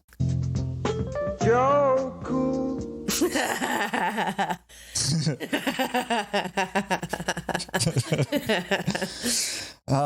He said, Leadbeater said, would you take it away? It should be understood that in those days I possessed no clairvoyant faculty, nor had I regarded myself as at all sensitive. One day, however, when the Master Kudhumi honored me with a visit, he asked me whether I had ever attempted a certain kind of meditation connected with the development of the mysterious power called Kundalini. I had, of course, heard of that power, but knew very little about it. And at any rate, supposed it to be absolutely out of reach for Western people. However, he recommended me to make a few efforts along certain lines, which he pledged me not to divulge to anyone except without his direct authorization. Yep. And Kundalini is your feminine life force energy located at the base of the spine. Yes. Yeah, it's a big old reserve of power. Yeah. Goes up the column of your bullshit. No, I like to think that he was just masturbating. that's exactly what he's doing. Yeah. We'll get to that in a second. So Leadbeater was told he was to work for 40 days. Yeah, tirelessly. Doing nothing but Kundalini yoga and meditation. Maybe Kundalini yoga and meditation. Which he did because he's the best psychic ever. In fact, he did Coot one better and went for 42 days. That'll show you. I'll show you, Coot. And after the 42 days, Leadbeater was again visited by Kudhumi, who, end quote, performed the final act of breaking through, which completed the process and enabled me thereafter to use astral sight while still retaining full consciousness in the physical body, which is equivalent to saying that the astral consciousness and memory became continuous whether the physical body was awake or asleep. I like to think that Leadbeater was just daydreaming for the first time in his entire life. Yeah. He had just never used his imagination in such a capacity and was like, holy crap. He's just been smoking weed. Yeah, like, because, you know, you have astral sight while retaining full consciousness in the physical body. Yeah, it just seems like daydreaming, or it seems like the power of the imagination. Yeah, you're just getting lost in thought and filling in blanks. Yeah. And after he perfected this, Leadbeater was then able to go forward with his training, which from there on was primarily handled by Joao Cool. Joe Cool.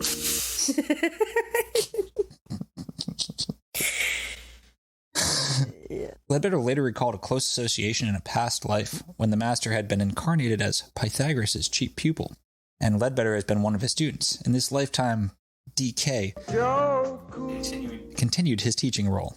Take it away. I know not how to thank him for the enormous amount of care and trouble which he took in my psychic education. Patiently and over again, he would make a vivid thought form and say to me, "What do you see?"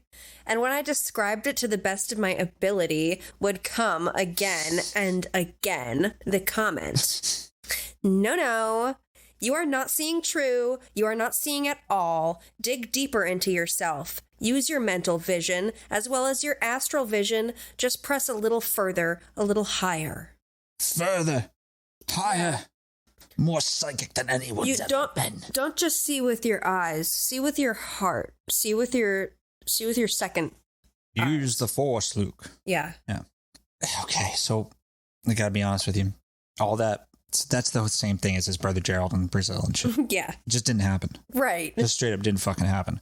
Leadbeater only ever talked about this occult training much later when he had returned to Europe. Mm-hmm. Letters from Leadbeater at the time to Olcott and H.P. Sinnott. Like AP during Sinnott. the time when he says that he was being trained by the masters. Right. Yeah, letters from that time to Henry Steele Olcott and A.P. Sinnott show that Leadbeater fucking hated his life. Oh. Yeah. Okay. He was essentially alone, answering correspondence to the Theosophical Society. He's still the letter guy. Yeah. And eating wheat. He wanted to go back to Europe. They didn't send him to Europe. They sent him to Ceylon, where they gave him a job managing a Buddhist boys' school that Olcott had set up. And he was like, oh, I'm back to my favorite thing again. So yeah, it's fine. And he did a great job for whatever's written about his time there. Not considering, we don't technically know he's a predator yet. Yeah. However. Yeah. I mean, it's just that, yeah, you all know. You all get where we're going. Mm-hmm. You can read in between the line. Well, his work there impressed the shit out of Olcott, who wrote to HPB, Leadbeater is making a good impression on the people, and he will not dream of trying to break off the Buddhists from the Theosophical Society and set up a little kingdom of his own. There was a great crowd here on Saturday evening to hear his experiences. He goes the whole figure for Buddhism and against Christianity. So, basically. That creep can roll, man. Yeah, but he's a pervert, dude. Yeah. No. He's a sex offender with a record. He did 6 months of Chino for exposing himself to an 8-year-old. There's a Big Lebowski quote for everything. That creep can roll, man. Sure can. Yeah. Well, he was great at it. He was great at this type of shit. Managing organizations. It's what he was practiced in as a priest. It's why he could set up all these organizations really fast and all this shit. He was actually working his ass off. He was writing tracts on Buddhism and fundraising, doing all the shit work that no one really wanted to do, least of all HPB. Yeah. And for his efforts, he didn't get shit. Homie didn't have a pot to piss in. No running water. I mean that pretty literally. Actually, he might have had a pot to piss in. He didn't have running water. He was getting socks from AP Senate by mail. Writing to him like, I need some socks, man. It's like HPB and Alcott treated Leadbeater like a fucking jackass. Like, let's be perfectly clear. They treated him like shit. They did not appreciate the efforts he was going through. They used him. They fucking took advantage of him. Like, just to be a fly. And I would have too. To be a fly on the wall, to know what, like, their day-to-day interactions were like, though. Like, because I have to, like, did people just not like Leadbeater, or did people like him, or what? Half and half, dude. Did people even like Blavatsky? More people genuinely like Blavatsky. It's the L. Ron Hubbard thing. You either loved C.W. Leadbeater. Yeah. You fucking hated him. Yeah. It's pretty 50-50. People who hated him fucking hated him. And I can imagine this dude is patient, as we will see later. He's extraordinarily patient. He knows HPB's kicking the bucket. He sees the divisions. What does he do? Puts his nose down. He writes, makes connections. He establishes himself as the unimpeachable Anglican priest who has seen the light of theosophy. He's the best of all of the true student of the masters. He's already setting up this narrative. Yeah. Yeah. Right. It's fucking smart. It's kind of fucking genius, actually. Well, yeah. Yeah. Now, the story goes that what kept Leadbeater afloat was the sporadic letters of encouragement he would get from Master Kuhumi, or perhaps Madame Blavatsky, whom along with Sinnott, he also kept in correspondence with. Like, he wrote letters to HPB saying, please give this letter to Kuhumi. And HPB would reply, I'm sorry, W.C. Leadbeater. I can't do it. But then scrawled in blue ink beneath HPB's words would be, quote, take courage. I am pleased with you. Keep your own counsel and believe in your better intuitions. The little man has failed and will reap his reward. Silence, meanwhile. KH. Wow.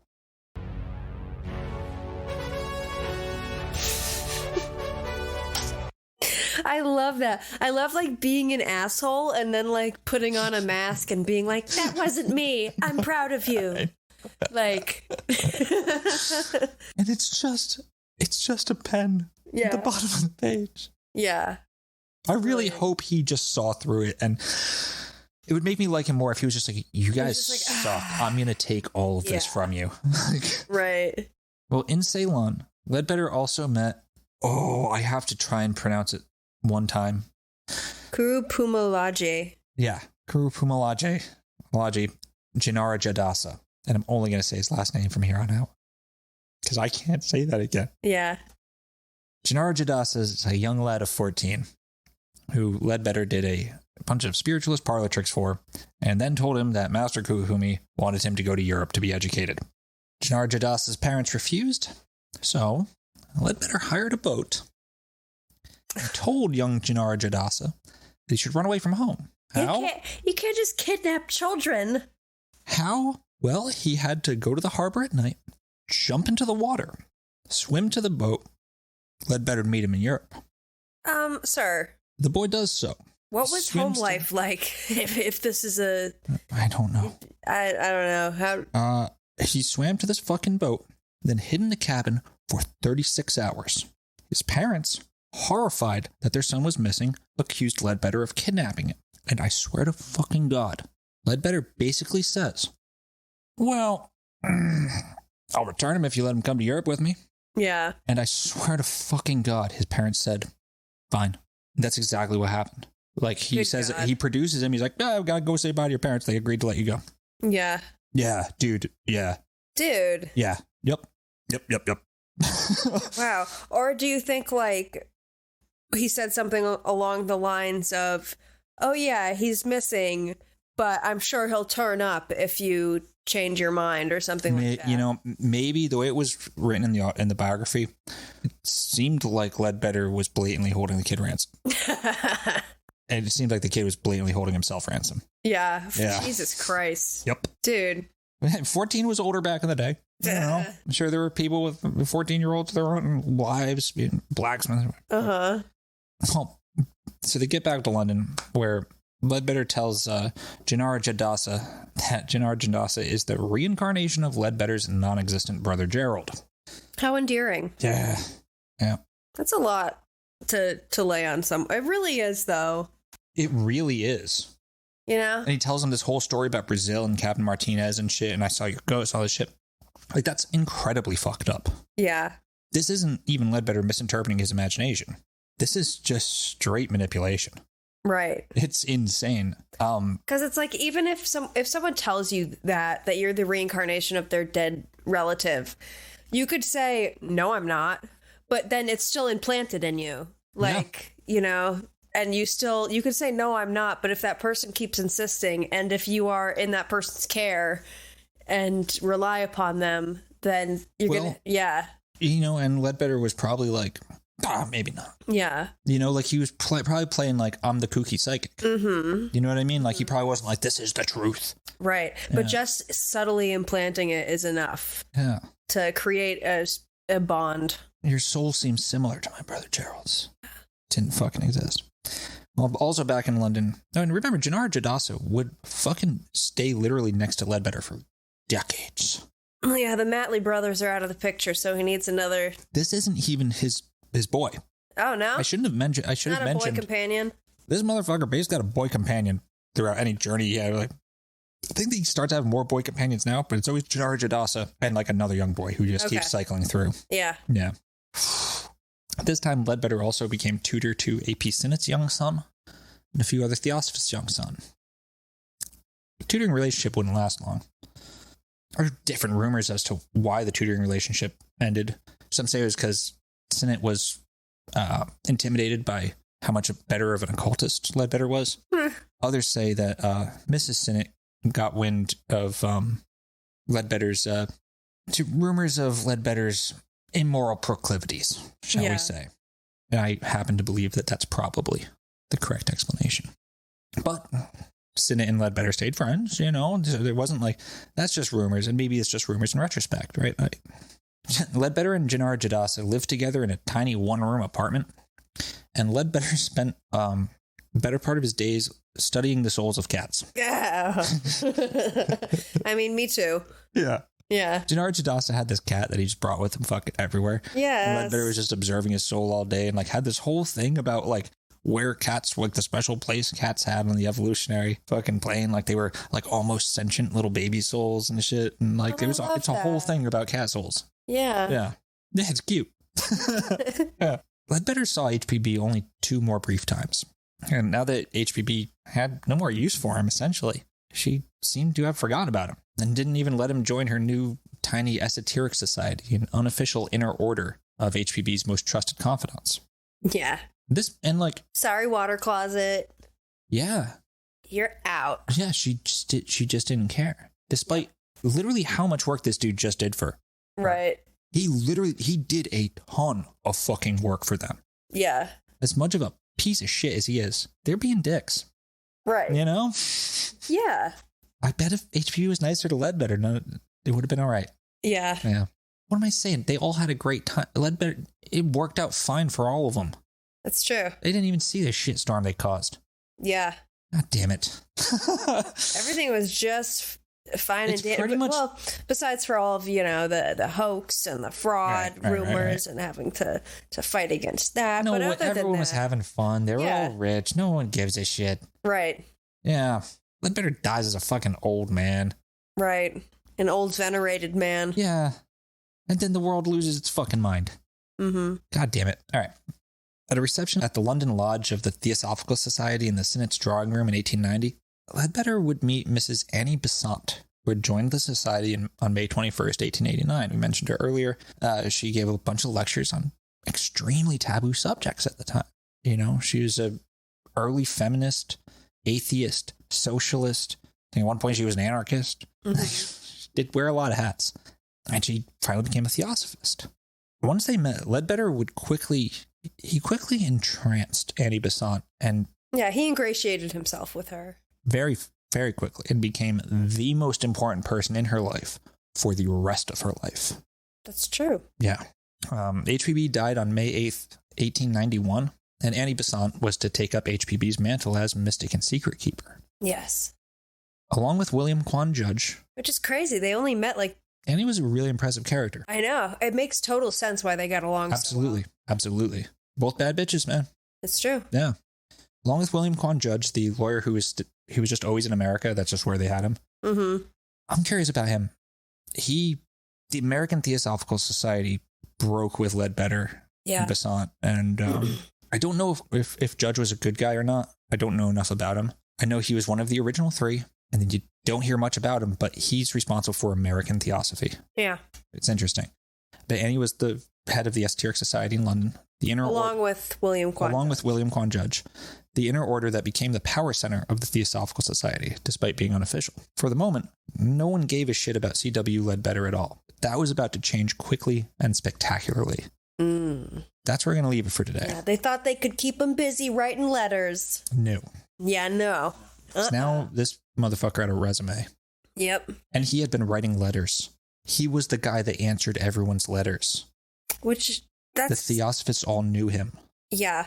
Being the guy that answers letters is a really important position, too, because you're doing communication with people. Without the other bigwigs having anything to say about it. Yeah. Leadbeater was one of the handful of the most visible Theosophists. Yep. Fucking brilliant. 6 of Wands. Yeah, like victory, triumph. It's a flame that burns. Positive card. It's strong. It's strong, dude. It's a Tiphareth and Atziluth. It's Jupiter and Leo. They're both big signs. Jupiter is luck, and Leo is the sign of the leading man. Yeah. Right?